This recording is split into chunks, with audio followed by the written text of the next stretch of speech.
আসসালামু আলাইকুম, কেমন আছেন সবাই? আশা করি ভালো আছেন। অনেকে জিজ্ঞাসা করেছেন এই ধরনের এসি থেকে ডিসি ইনভার্টারগুলো কিভাবে সেট আপ করে অথবা কিভাবে ব্যবহার করে। এটা সেট আপ করা খুবই সহজ।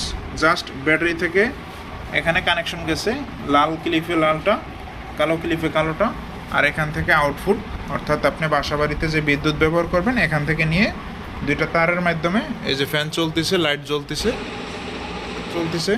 এই যে কম্পিউটার চালানো যাইতেছে, এখান থেকে ব্যবহার করবেন লাইনটা। এখানে একটা অন অফ সুইচ আছে, আর কিছুই করতে হবে না, খুবই সহজ। ব্যাটারি চার্জ করার জন্য এই ধরনের একটা চার্জার ব্যবহার করবেন, কারেন্টের লাইন থেকে ব্যাটারিতে চার্জারে সংযুক্ত দিবেন, আপনার কাজ শেষ। আর যদি সোলার প্যানেল থেকে ব্যাটারি চার্জ করেন, একটা এমপিপিটি কন্ট্রোলার নেবেন, সেখানে সোলারের লাইন দেবেন, সেখান থেকে আউটপুট ব্যাটারিতে কানেকশন দিবেন। একদম ইজি ব্যবহার করা। আশা করি বিষয়টা বুঝতে পারছেন। তো এই ধরনের ইনভার্টার যাদের প্রয়োজন আমাদের সাথে যোগাযোগ করতে পারেন।